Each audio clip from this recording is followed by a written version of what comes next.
Shadow covers me, your promise of love, where my heart is safely undone.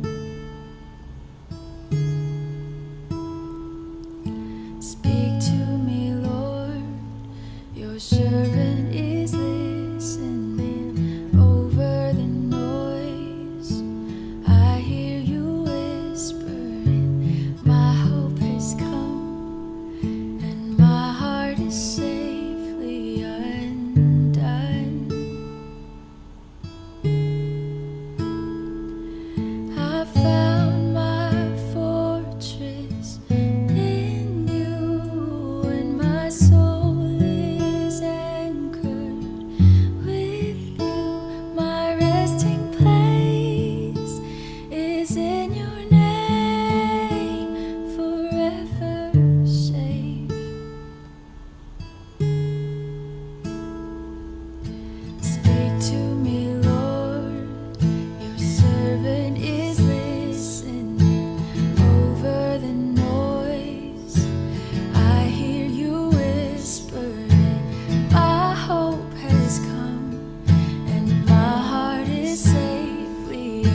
munti pang bata sa piling ni nanay, nais kong maulit ang awit ni ng mahal, awit ng pag-ibig habang ako'y nasa duyan. Sana'y di magmaliw ang dating kong araw, nang munti pang bata sa piling ni nanay. Nais kong maulit ang awit ni ng mahal, awit ng pag-ibig habang ako'y nasa duyan. Sa aking pagtulog na labis ang himbing, ang bantay ko'y tala, ang tanod ko'y bituin. Sa piling ni nanay, langit ang buhay. Puso kong may dusa, sabik sa ukoy ng duyan.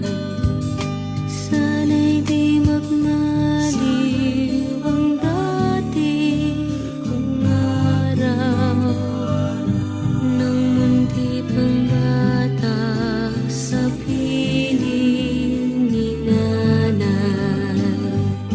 Nais kong maulit ang awit ni ng mahal, awit ng pag-ibig habang ako'y nasa duyan. Sa aking pagtulog na labis ang himbing, ang bantay ko'y tala, ang tanod ko'y bituin. Sa piling ni nanay, langit ang buhay. Puso kong may dusa, sabik sa ukoy ng duyan. Sana'y di magmaliw ang dating kong araw, nang munti pang bata sa piling ni nanay. Nais kong maulit ang awit ni ng mahal, awit ng pag-ibig habang ako'y nasa duyan. Awit ng pag-ibig habang ako'y nasa duyan. Nais kong matulog sa dating duyan ko, inay, o inay.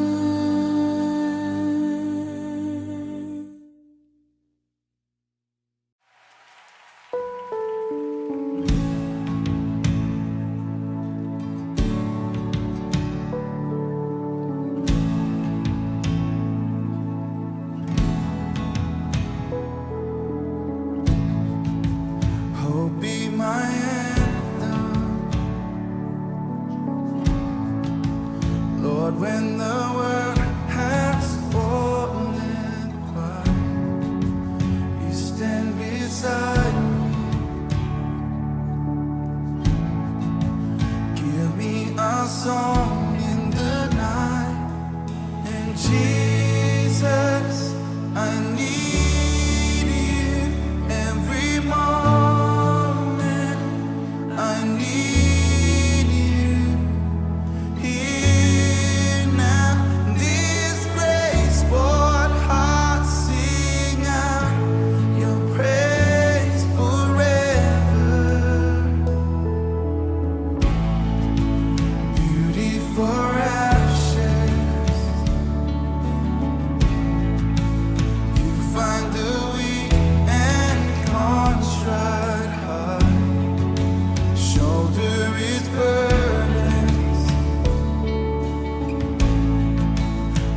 carry it into the light. Jesus, Jesus, I need you every moment.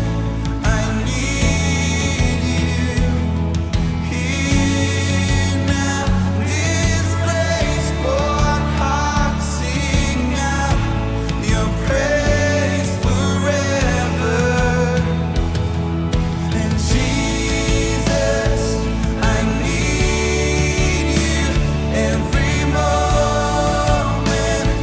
I need you here now. This grace, pour heart, sing out your praise forever.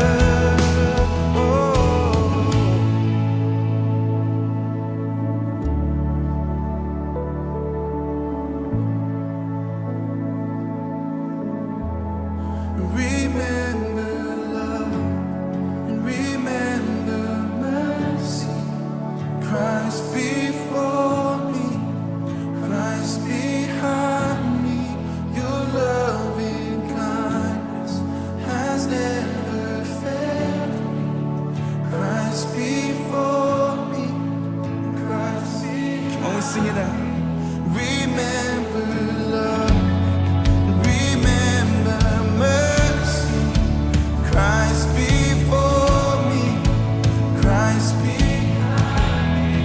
Your loving kindness has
wearing a face shield. Wala po tayong face shield. Pakiayos lang po natin mabuti ang ating mga face mask. Marami na po kaming inilibing na COVID positive dito. Please lang, paayos lang po natin mabuti.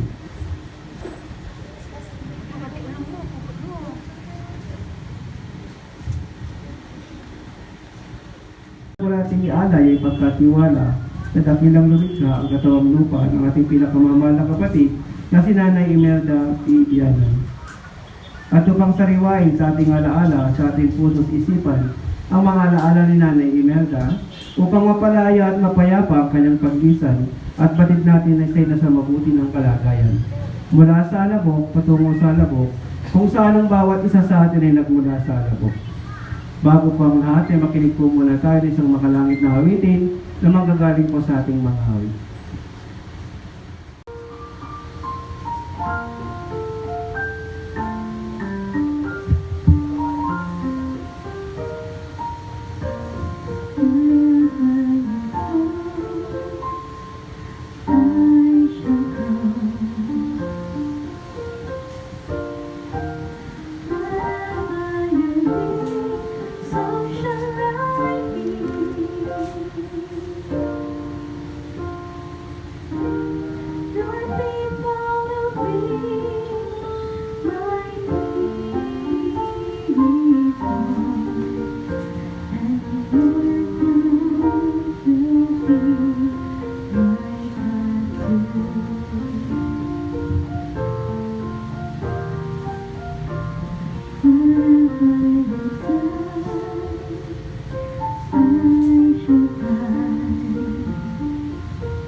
Kami po ay lumalapit ng buong puso, nagsasabing wala po kaming magagawa kung wala ka.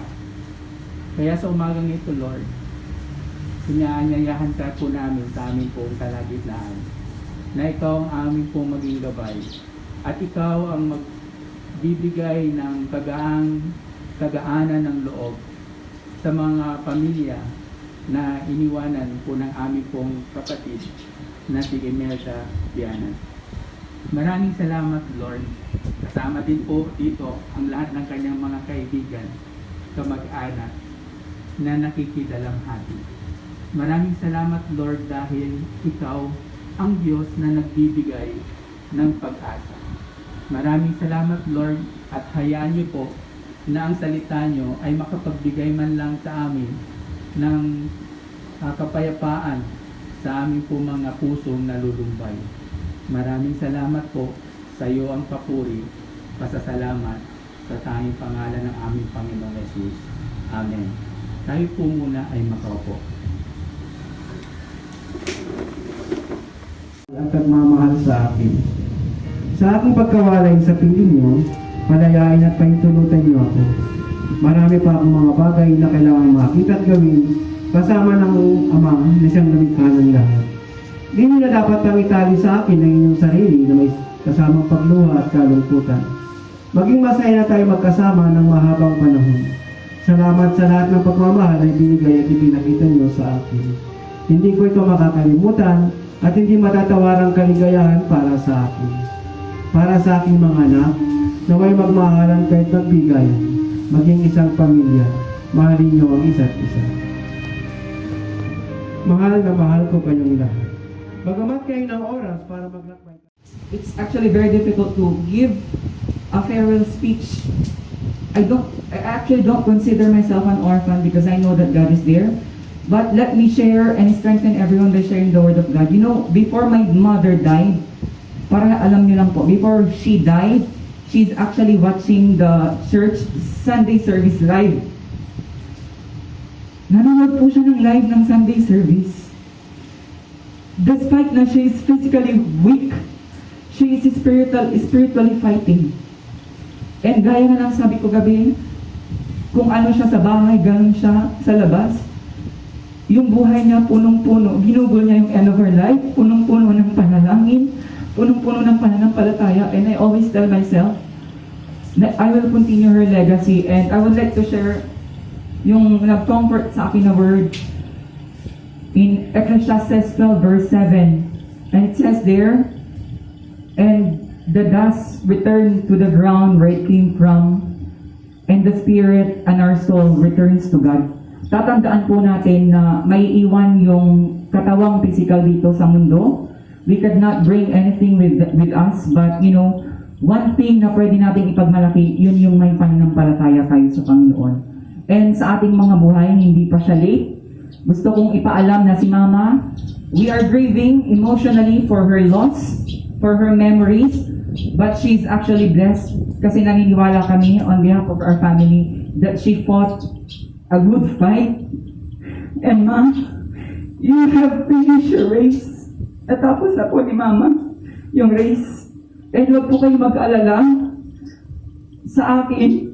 And because lahat ng bumibisita, iniisip ako dahil dalawa na lang kami sa bahay na naiwan. You know, my mom taught me to be stronger and to be tougher. Nilakad ko lahat yan. Namatay ang tatay ko sa hospital. Nang mag-isa ako. Namatay yung nanay ko. Na ako lang. Pero alam ko hindi mga kapatid ko. And I understand na may work sila. Pero huwag kayong mag-alala. We will be stronger. And we would like to thank our CFF family, her friends, our family, of course. Nandito po yung lola ko. And yung mga pinsan po nila, yung mga kapatid po nila, for their support. And of course, our family, our church mates po. Yung mga friends ni Mama and relatives, mga pinsan po namin, both sides. Mga amiga po niya, mga FB likers, and FB reactors po niya. Yan, si Mama kasi mahilig mag-comment, mahilig mag-reply, mahilig mag-chat. And nakakatakot minsan kapag biglang natakot ako nung namatay siya, naka-online yung Facebook niya. Yan, nakakatakot baka biglang siyang mag-reply. However, gusto nga nagpasalamat, and of course, including to my, nakita ko yung mga estudyante ko talaga, previously for the longest run, hindi po nila kami iniwan. And of course, a special thanks kay Pastor Mario, Pastor Verlan, Pastor Albert, Pastor Benjo, Pastor Melissa, thank you so much po. And sa lahat ng nandito, yan. It's not too late. This is the beginning of our salvation. Kilalanin po natin ang Diyos sa buhay natin.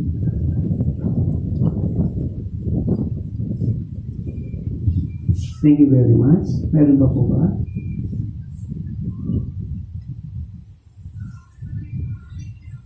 Wala na?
Naman na po tayo.